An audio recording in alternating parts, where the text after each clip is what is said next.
Praise the Lord, hallelujah. परमेश्वर का धन्यवाद देते हैं आज के सुंदर सुनहरे समय के लिए। प्रभु ने एक बार फिर से हमें समय दिया है ताकि हम एक बार फिर से परमेश्वर के भवन में आकर परमेश्वर की आराधना, उसकी स्तुति, उसकी महिमा, उसका गुणगान कर सके और साथ ही साथ हम परमेश्वर के वचन के ऊपर चिंतन मनन कर सके। इसके लिए हम परमेश्वर का हृदय से धन्यवाद देते हैं। इससे पहले कि हम परमेश्वर के पवित्र वचन में जाएं, आइए हम परमेश्वर की हजूरी में अपने स्वरों को झुकाएं और प्रार्थना मांगे। निहायत ही मेहरबान खुदा, हम तेरा धन्यवाद देते हैं आज के सुंदर सुनहरे समय के लिए। तूने समय दिया ताकि हम तेरे कदमों में अपने स्वरों को झुकाकर तुझसे प्रार्थना कर सके, तेरा नाम ले सके, तेरे नाम को धन्य और मुबारक कह सके। आज के तेरे सुंदर सुनहरे समय के तेरा बहुत बहुत धन्यवाद देते हैं। प्रभु जी, गुजारिश करते हैं, मिन्नत करते हैं, यहाँ पर जो भी तेरे पवित्र वचन में से बताया जाए, समझाया जाए, सिखाया जाए, मैं नहीं बल्कि तेरा पवित्र आत्मा मुझ पे होकर बातचीत कर सके। वचन देना, वचन के वेद उजागर करना मांग लेते प्रार्थना तेरे बेटे हमारे प्रभु यीशु मसीह के मधुर और मीठे नाम से सुन और ग्रहण कर, आमीन। हालेलुया। परमेश्वर का धन्यवाद देते हैं आज के सुंदर सुनहरे समय के लिए। प्यारे जीजो, लास्ट संडे हम परमेश्वर के पवित्र वचन में से दानियेल की पुस्तक इसका 3रा अध्याय इसके दूसरे भाग में से परमेश्वर के पवित्र वचन में से सीख रहे थे।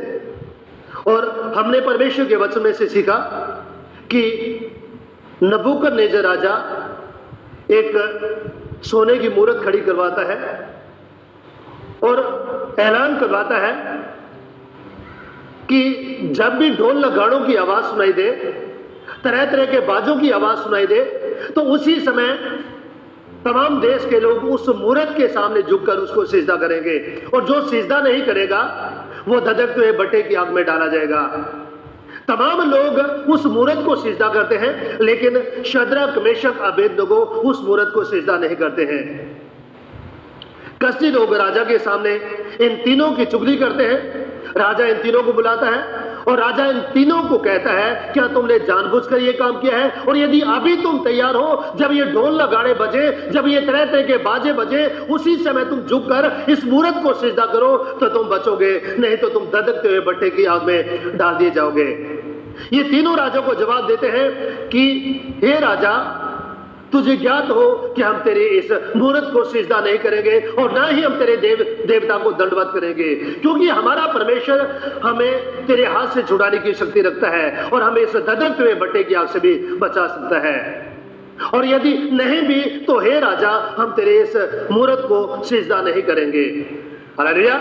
और हमने परमेश्वर के वचन में देखा लास्ट संडे, नबूकदनेस्सर राजा का क्रोध इनके ऊपर झुंझला उठा और उसने कहा कि भट्टे को 7 गुना तेज कर दो और हुक्म दिया कि इन तीनों को उठाकर उस भट्टे में डाल दिया जाए। और वचन बता रहा है कि जिन लोगों ने इनको बांधकर भट्टे में डाला, आंच इतनी तेज थी कि वो झुलस कर मर गए। लेकिन जब इनको डाला गया और राजा ये देखने के लिए कि देखते हैं इनके साथ क्या होता है, और बैठ गया। और जब राजा ने देखा कि 3 आदमी आग के बीच में डलवाए थे और ये 4 आदमी आग में घूम रहे हैं, और राजा ने अपने मंत्रियों से पूछा, क्या हमने आग में 3 मनुष्य नहीं डलवाए?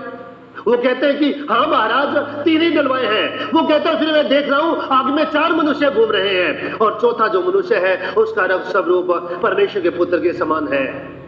हालेलुया।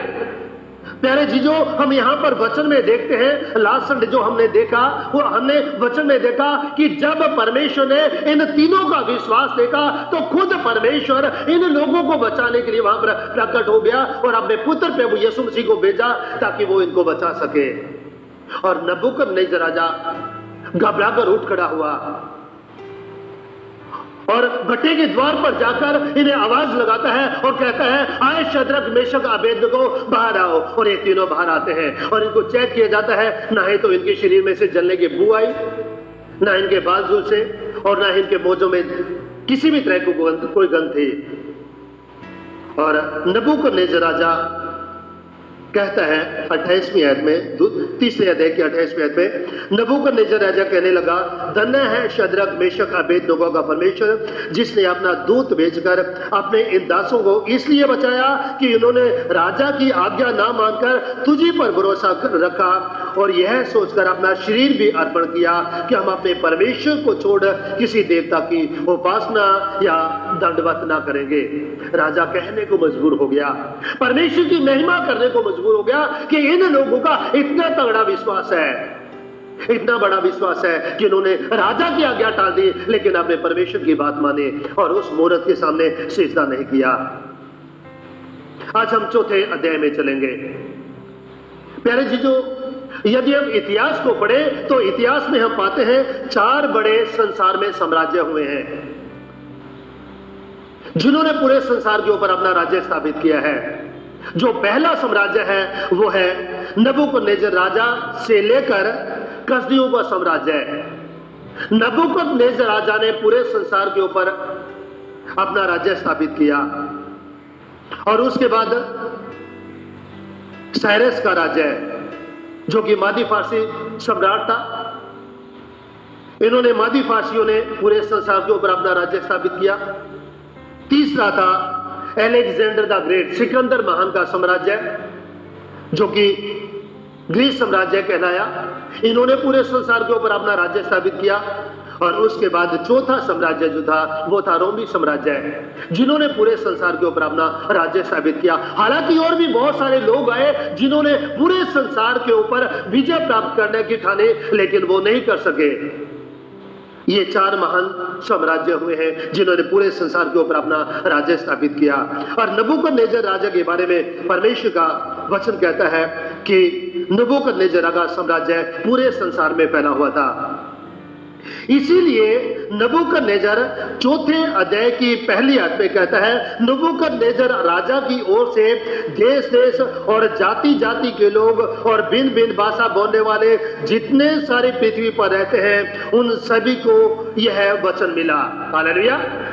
नबूकदनेस्सर राजा तमाम संसार भर के जो लोग हैं, अन्य अन्य भाषा बोलने वाले हैं, अलग अलग देशों के जो लोग हैं, तमाम लोगों को अपनी ग्रीटिंग्स भेजता है, अपना अभिवादन भेजता है।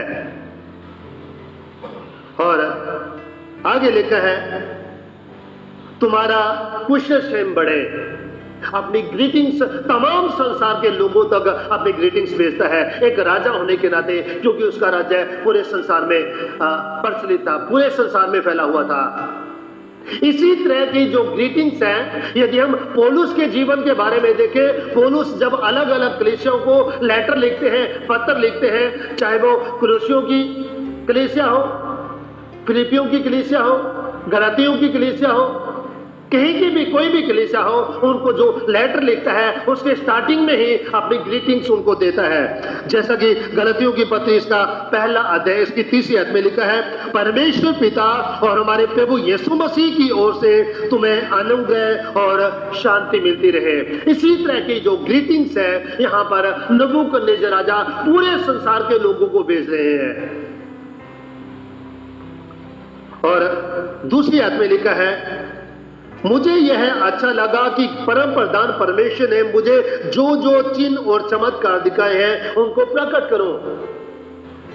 यहां पर नबूकदनेस्सर राजा कहता है, मुझे यह अच्छा लगा कि उन चिन्हों और चमत्कारों को प्रकट करूं जो परमेश्वर ने मुझ पर प्रकट किए हैं। हालेलुया। यानी कि उन बातों की मैं गवाही दे सकूं, उन कामों की मैं गवाही दे सकूं जो परमेश्वर ने मेरे जीवन में किए हैं। हालेलुया। वाह, कितनी बड़ी बात है। एक गैर यहूदी इंसान जो परमेश्वर को नहीं जानता, लेकिन वो गैर यहूदी इंसान, वो गैर यहूदी राजा परमेश्वर के उन कामों का बखान करता है, कहता कि मैं उनकी गवाही देना चाहता हूं, उन चिन्हों और चमत्कारों की जो परमेश्वर ने मेरे जिंदगी में किए हैं। और आज यही तो परमेश्वर मुझसे और आपसे चाहते हैं। जब परमेश्वर मेरे और आपके जीवन में कार्य करते हैं तो परमेश्वर चाहते हैं मैं और आप भी नबूकदनेस्सर राजा की तरह परमेश्वर की गवाही दें। जो काम मुझे और आपको करना चाहिए वो काम एक अन्य जाति राजा जो परमेश्वर को नहीं जानता था, वो परमेश्वर की गवाही दे रहा है। प्यारे जीजो, राजा परमेश्वर की शक्ति को जानता था कि इस्राएलियों का परमेश्वर सामर्थी परमेश्वर है, लेकिन दिल से इस राजा ने परमेश्वर को कबूल नहीं किया। दिल से इस राजा ने परमेश्वर को ग्रहण नहीं किया, क्योंकि यशाया की पुस्तक में लिखा है 29 अध्याय इसकी 13 आयत में, यशाया 29 की 13, प्रभु ने कहा, ये लोग मुंह से मेरा आदर करते हुए समीप आते, परंतु अपना मन मुझसे दूर रखते हैं। हालेलुया। ये लोग मुंह से तो मेरा आदर करते हैं, होठों से तो मेरा आदर करते हैं, लेकिन इनका जो मन है वो मुझसे दूर है। जैसे नबूकदनेस्सर राजा, ये परमेश्वर की महिमा कर रहा है, परमेश्वर का गुणगान कर रहा है, लेकिन जो इसका मन है वो परमेश्वर से दूर है। इस राजा ने परमेश्वर को अपना उद्धारकर्ता कबूल नहीं किया। इस राजा ने तौबा नहीं की, इस राजा ने पश्चाताप नहीं किया, इस राजा ने रिपेंट नहीं किया। ये राजा परमेश्वर के नजदीकी में नहीं आया। और प्यारे जी, जो ना सिर्फ नबूकदनेस्सर बल्कि आज संसार में लाखों करोड़ों ऐसे शख्स हैं जो परमेश्वर की शख्सियत को पहचानते हैं, परमेश्वर की सामर्थ को जानते हैं, उसकी सामर्थ का बखान करते हैं, लेकिन वो तौबा नहीं करते, पश्चाताप नहीं करते, पापों से मन फिर नहीं फिराते हैं। प्रभु यीशु मसीह को या परमेश्वर को अपना उद्धारकर्ता कबूल नहीं करते हैं। ये राजा भी परमेश्वर की तारीफ करता है, लेकिन अपना हृदय परिवर्तन नहीं करता, अपने आप को नहीं बदलता है। 30 आयत में लिखा है, उसने दिखाए हुए चिन्ह क्या ही बड़े हैं और उसके चमत्कारों में क्या ही बड़ी शक्ति प्रकट होती है। उसका राज्य तो सदा का और उसकी प्रभुता पीढ़ी से पीढ़ी तक बनी रहती है। हालेलुया। परमेश्वर का कलाम कहता है, उसके काम तो बड़े बड़े हैं और उसके चमत्कारों में क्या ही बड़ी शक्ति प्रकट होती है, और उसका राज्य जो है युगानुयुग का है। ऐसा राज्य है, एवरलास्टिंग राज्य है, जो राज्य कभी खत्म नहीं होता। दूसरे शब्दों में नबूकदनेस्सर राजा कहने की कोशिश करता है कि मेरा ये जो राज्य है, मैं पूरे संसार के ऊपर अपना राज्य स्थापित किए हुए हूं। एक दिन ये मेरा जो राज्य है वो खत्म हो जाएगा, लेकिन जो परमेश्वर का राज्य है वो कभी भी खत्म नहीं होगा। 4 आयत में परमेश्वर का वचन कहता है, मैं नबूकदनेस्सर अपने भवन में चैन से और प्रफुल्लित रहता था। 4 आयत में कहता है कि यहां तक तो सब बहुत अच्छा था, परमेश्वर का अनुग्रह मेरे ऊपर था, मेरे राज्य में अमन शांति थी, मेरे राज्य में किसी चीज की कोई कमी घटी नहीं थी, मेरा राज्य बहुत सही ढंग से सुचारू रूप से चल रहा था। लेकिन जब हम 5वीं आयत को पढ़ते हैं तो इस आयत को पढ़ने से हमें ज्ञात होता है कि इस राजा के जीवन में समस्या पैदा हुई, इस राजा के जीवन में एक डर पैदा हुआ, एक भय पैदा हुआ। 5वीं आयत में लिखा है, मैंने ऐसा स्वप्न देखा जिसके कारण मैं डर गया और पलंग पर पड़े पड़े जो विचार मेरे मन में आए और जो बातें मैंने देखी उनके कारण मैं घबरा गया। हालेलुया। अभी तक सभी बड़ा स्मूथली चला था, किसी चीज की कोई समस्या नहीं थी, किसी बात की कोई समस्या नहीं थी, सब बहुत अच्छा चल रहा था। लेकिन नबूकदनेस्सर राजा ने जो स्वप्न देखा, उस स्वप्न को देखने के बाद नबूकदनेस्सर राजा डर गया, घबरा गया। और प्यारे जीजो, परमेश्वर अपने कलाम के द्वारा हमें सिखाने की कोशिश कर रहा है कि अभी तक इस राजा के जीवन में सब कुछ बड़े स्मूथली चल रहा था, और अचानक ही जैसे ही इस राजा ने स्वप्न देखा और स्वप्न को देखने के बाद इस राजा के मन में भय पैदा हो गया, एक डर पैदा हो गया। और डर क्या पैदा हुआ कि राजा ने एक स्वप्न देखा है जिसकी वजह से वो डर गया, और पलंग पर पड़े पड़े जो विचार राजा के मन में आए और जो बातें मैंने देखी उनके कारण मैं घबरा गया। राजा कहता है जो विचार मेरे मन में आए उनके कारण मैं घबरा गया।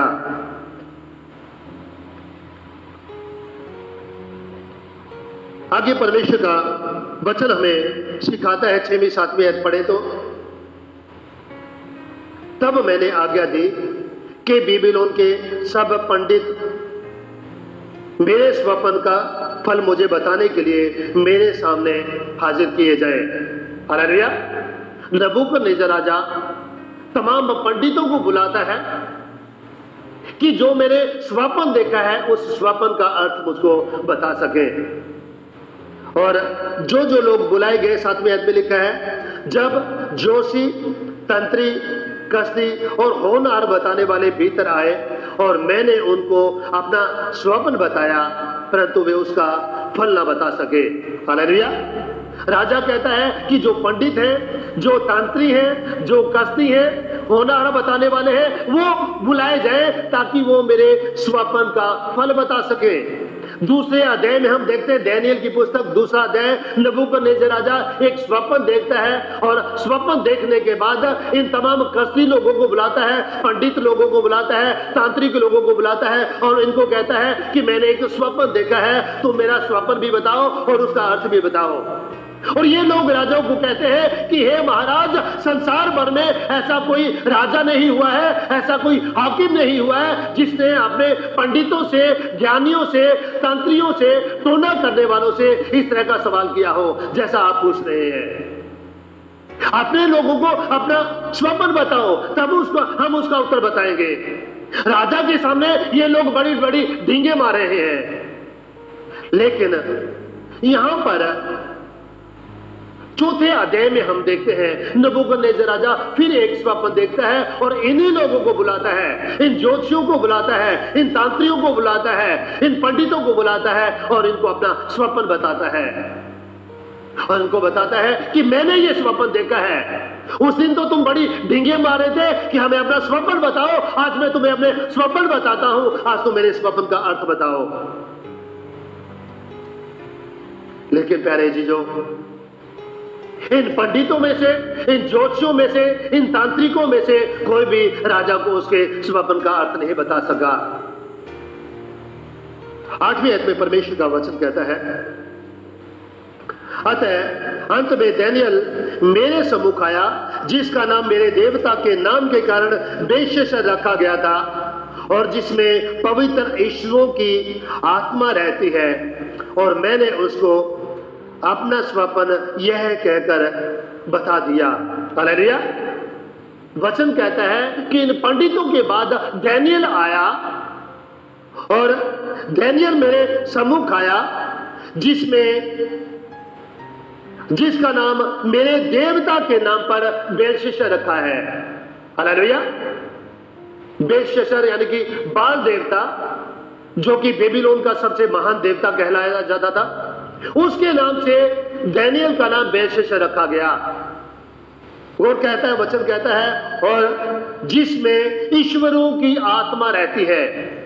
नबूकदनेस्सर राजा इसलिए ये बात यहां पर कहता है कि उसमें ईश्वरों की आत्मा रहती है, क्योंकि जो बेबीलोन के लोग थे, जो कसदी लोग थे, बहुत सारे देवी देवताओं को मानते थे।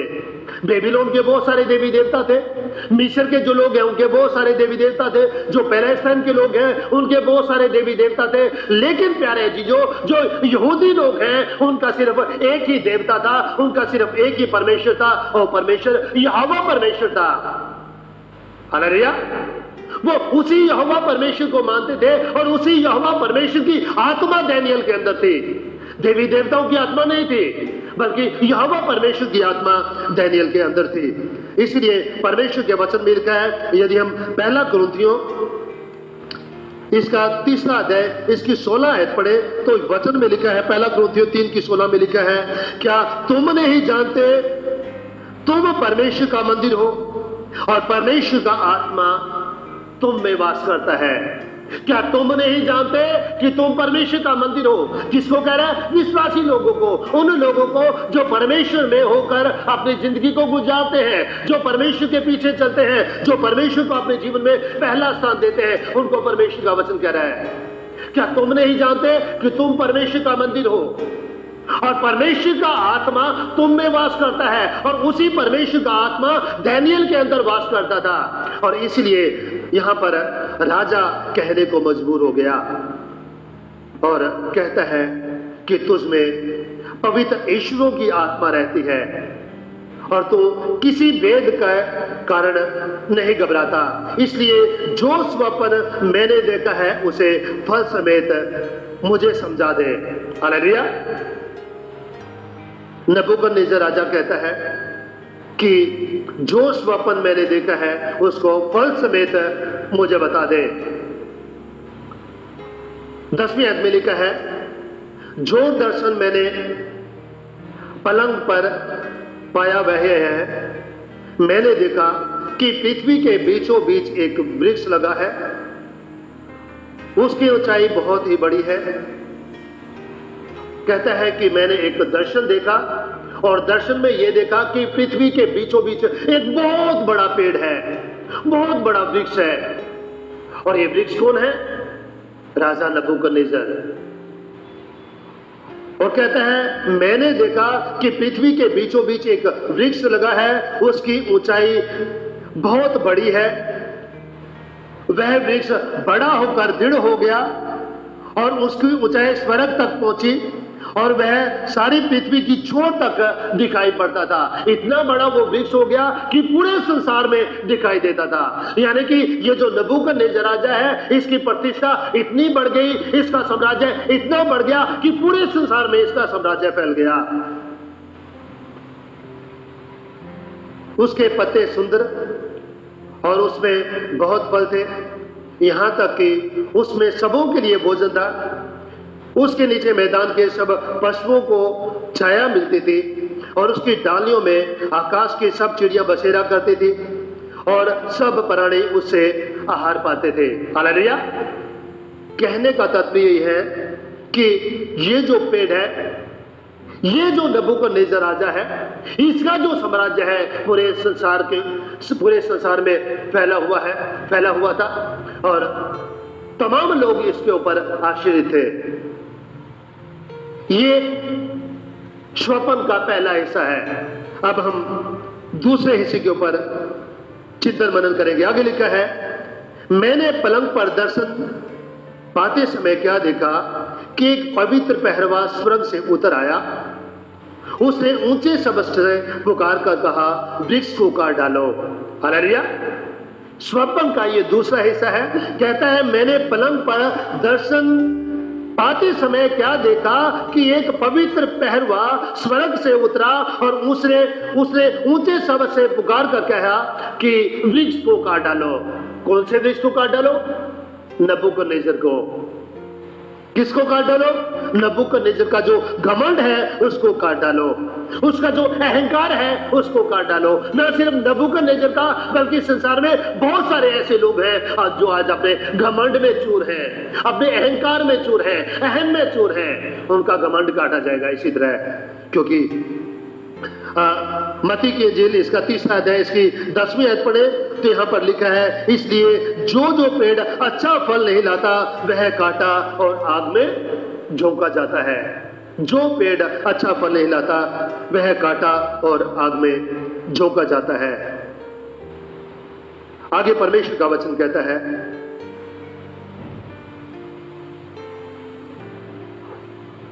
उसने ऊंचे शब्द से पुकार कर कहा, वृक्ष को काट डालो, उसकी डालियों को छाड़ दो, उसके पत्ते झाड़ दो, उसके फल बिखरा दो, पशु उसके नीचे से हट जाएं और चिड़िए उसकी डालियों पर से उड़ जाएं, तो भी उसके ठूंठ को जड़ समेत भूमि में छोड़ो और उसको लोहे और पीतल के बंधन से बांधकर मैदान की हरी घास में रहने दो।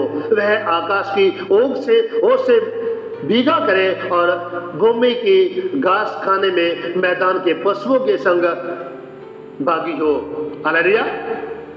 नबूकदनेस्सर राजा कहता है कि वो जो पहरवा था उसने कहा कि ये जो वृक्ष है इसके जो पत्ते हैं वो झाड़ दो, इसके जो फल हैं वो बिखरा दो, इसकी टहनियां काट डालो, इसको ये इस वृक्ष को काट डालो, लेकिन जो इसका ठूंठ है उसको लोहे और पीतल की बेड़ियों से बांध दो, ताकि इसका जो ठूंठ है वो ओस में भीगा करे और ये मैदान के जो जानवर हैं, जो पशु हैं, उनके संग भागी हो।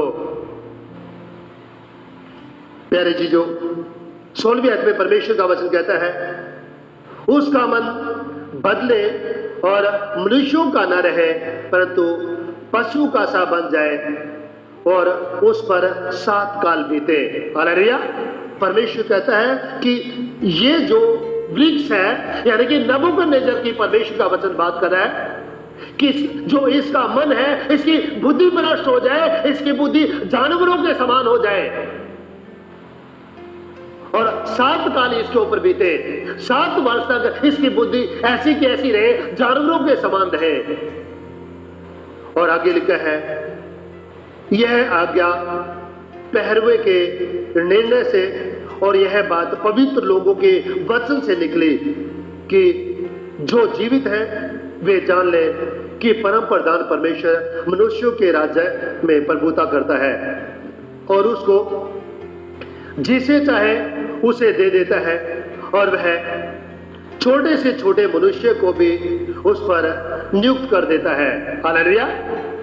वो पहरवा कहता है ये सब इसलिए हुआ ताकि मनुष्य इस बात को जान ले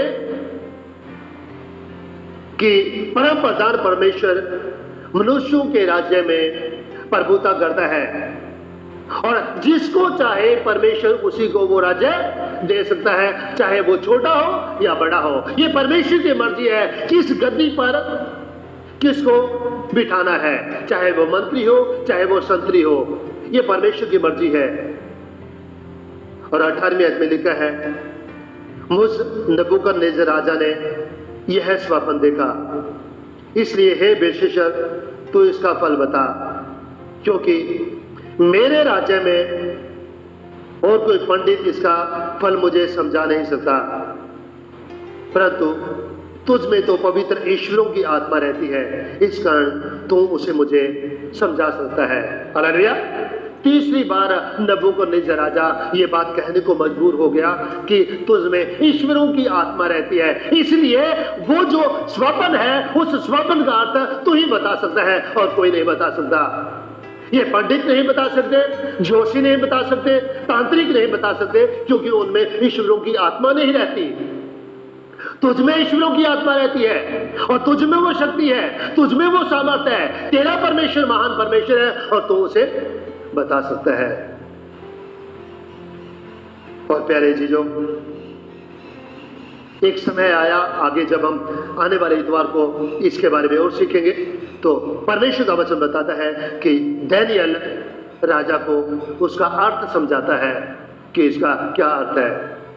प्यारे चीजों, ये सिर्फ एक कहानी ही नहीं है जो अभी हमारे सामने जिसका वर्णन किया गया, बल्कि परमेश्वर मुझे और आपको अपने कलाम के द्वारा सिखाने की कोशिश करता है। परमेश्वर ने राजा को स्वप्न इसलिए दिखाया कि दूसरे लोग भी इससे शिक्षा ले सके कि लोग अपने पैसे पर, अपनी ताकत पर, अपनी पोस्ट पर, अपनी अमीरी पर और अपनी शोहरत आदि पर घमंड न करें, क्योंकि ये सब कुछ तो एक दिन खत्म हो जाएगा, लेकिन जो परमेश्वर का जो साम्राज्य है, परमेश्वर का जो राज्य है, वो युगानुयुग तक बना रहेगा। प्यारे चीजों, आने वाले इतवार को हम और इससे आगे बढ़ेंगे और जो इस वचन के छिपे भेद हैं उनको जानने की कोशिश करेंगे। परमेश्वर इन वचनों के द्वारा हम सभी को आशीष दे, बरकत दे। आमीन। दुआ करें। निहायत ही मेहरबान खुदा, हम तेरा धन्यवाद देते हैं तेरे पवित्र वचन के लिए, तेरे वचन के छिपे वेदों के लिए जो तो हम पर उजागर करता है। उन्हें जो खुदा नाश कर तेरा कलाम हम सभी के जीवन में 30 गुना, 60 गुना, 100 गुना फलाने वाला उसके, हम वचन के सुनने वाले नहीं बल्कि वचन के ऊपर अमल करने वाली भी उसके, हमें से हर एक की सहायता करो, मदद करो। मांग लेते हैं प्रार्थना तेरे बेटे हमारे खुदा यीशु मसीह के मधुर और मीठे नाम से, सुनो ग्रहण कर। आमीन।